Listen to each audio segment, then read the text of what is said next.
Social మీడియాలో తనపై MLC Duvvada Srinivas పై అసభ్యకరమైన పోస్టులు పెడుతున్నారని, బాధ్యులపై చర్యలు తీసుకోవాలంటూ మరోసారి Divvela Madhuri police station మెట్లెక్కింది.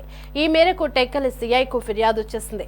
Assembly సాక్షిగా CM Chandrababu, deputy CM Pawan Kalyan, హోంమంత్రి అనిత మహిళల పట్ల అసభ్యకరంగా పోస్టులు పెడితే వాళ్లపై సీరియస్ యాక్షన్ తీసుకుంటామని చెప్పారని, ప్రభుత్వంపై నమ్మకంతోనే కంప్లైంట్ ఇచ్చానని చెప్పారు. ముఖ్యంగా జనసేన నేతలు తనపై చాలా అసభ్యకరంగా పోస్టులు పెట్టారని, వారిపై చర్యలు తీసుకుంటారని నమ్ముతున్నానని చెప్పుకొచ్చింది.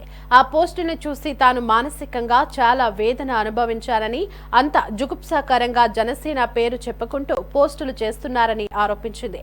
అలాగే ఎమ్మెల్సీ దువ్వాడ శ్రీనివాస్ పై కూడా సోషల్ మీడియా వేదికగా అనుచిత వ్యాఖ్యలు చేశారని దివ్వెల మాధురి తెలిపారు. 2 ఏళ్ల క్రితం దువ్వాడ శ్రీనివాస్ పవన్ పై చేసిన వ్యాఖ్యలపై ఇప్పుడు కేసు పెట్టారని, ఇది ఎంతవరకు కరెక్టో పోలీసులే తేల్చాలన్నారు. దీనిపై కూడా పోలీసులకు కంప్లైంట్ ఇచ్చామని, ఇందుకు సంబంధించిన అన్ని రుజువులను స్టేషన్లో ఇచ్చామని తెలిపింది. ప్రభుత్వం తమ నిజాయితీని ఎంత మేర ప్రూవ్ చేసుకుంటుందో చూడాలన్నారు. మీరు పోలీస్ స్టేషన్ లో మా కంప్లైంట్ ఇవ్వడానికి రానివ్వకపోతే మేమే అక్కడికి వెళ్ళి చెప్పుకుంటాం. అందరూ ఇస్తారు కంప్లైంట్, అందరూ ఇస్తారు. సార్ దగ్గరికి వెళ్ళి ఇది అందరూ కంప్లైంట్ ఇచ్చి అందరూ సిగ్నేచర్స్ పెడతారు. మేమందరం వెళ్తాం కంప్లైంట్ ఇవ్వడానికి.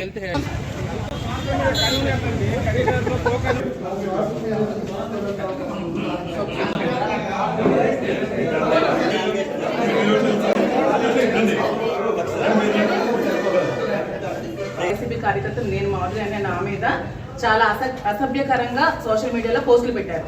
సో మీరు ఖచ్చితంగా వాళ్ళ మీద కూడా యాక్షన్ తీసుకోవాలని కోరుకుంటూ మేము మా ఎంపీపీలు, ఎంపీటీసీలు, ప్రెసిడెంట్లు, మండల టౌన్ ప్రెసిడెంట్లు అందరూ కలిపి మీ కంప్లైంట్ ఇవ్వడం జరిగింది. దీని మీద మీరు తప్పకుండా సివియర్ యాక్షన్ తీసుకోవాలని కోరుకుంటున్నాం. రండి అందరికీ.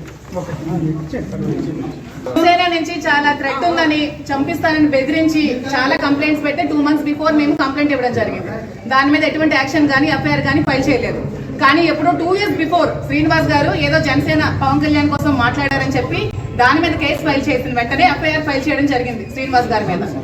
మేము ఇచ్చిన దాని మీద మాత్రం ఇంతవరకు ఎటువంటి రెస్పాన్స్ కూడా లేదండి. అతను ఒక ఎమ్మెల్సీ కట్టే మాకు రావాలి కదండి, కేసు కట్టే కాపీ ఇవ్వాలి కదండి, మాకు కాపీ ఇవ్వాలి కదా. దాని మీద రిజిస్ట్రేషన్ జరిగింది. ఎఫ్ఐఆర్ కాపీ అడిగితే ఇప్పుడే ప్రొవైడ్ చేస్తాం. సార్ రిజిస్ట్రేషన్ జరిగితే ఎటువంటి యాక్షన్ అయినా తీసుకున్నారా? అండర్ ఇన్వెస్టిగేషన్ ఉంది మీకు ఎవిడెన్స్ ఇచ్చారు కదండి. చెప్తాను కదండి మేడం, ఎవిడెన్స్ ఇచ్చిన దాంట్లో యాక్షన్ దాని టైం చెప్తాను. సోషల్ మీడియా కేసు అనేది మామూలు కట్టే కొట్టి సరే మాకు ఎఫ్ఐఆర్ కాపీ ఇస్తాను. గత కొద్ది రోజులుగా మనం చూస్తున్నాం సోషల్ మీడియాలో ఏ విధమైన అసభ్యకరమైన పోస్టులు పెడితే యాక్షన్ తీసుకుంటామని మన చంద్రబాబు నాయుడు గారు, డిప్యూటీ సీఎం పవన్ కళ్యాణ్ గారు అండ్ హోమ్ మినిస్టర్ అనిత గారు కూడా అసెంబ్లీ సాక్షిగా చెప్పారు. ఏంటంటే ఏ మహిళ మీద కూడా అసభ్యకరంగా సోషల్ మీడియాలో పోస్టులు పెడితే చాలా సివియర్ యాక్షన్ తీసుకుంటామని చెప్పారు. సో అది విని మాకు కొంచెం నమ్మకం కుదిరి నా మీద అసభ్యకరంగా సోషల్ మీడియాలో చాలా పోస్టులు పెట్టారు జనసేన వాళ్ళు. సో వాళ్ళ మీద నేను కంప్లైంట్ ఇవ్వడం జరిగింది. అండ్ మన ఎమ్మెల్సీ దువ్వాడ శ్రీనివాస్ గారి మీద కూడా కొంతమంది అనుచితమైన వ్యాఖ్యలు సోషల్ మీడియాలో చేశారు. దాని మీద కూడా మేము సోషల్ మీడియాలో కంప్లైంట్ ఇవ్వడం జరిగింది. సో ఇప్పుడు ఎంతవరకు యాక్షన్ తీసుకుంటారో, వాళ్ళ నిజాయితీని ఎంతవరకు ప్రూవ్ చేసుకుంటారో మేము కూడా చూద్దాం అనుకుంటున్నాము. సో ఖచ్చితంగా దీని మీద యాక్షన్ తీసుకోవాలని కోరుకుంటున్నాము. దానికి సంబంధించిన ఎవిడెన్సెస్ కూడా మేము స్టేషన్ లో ప్రొవైడ్ చేయడం జరిగింది. దానికి సంబంధించిన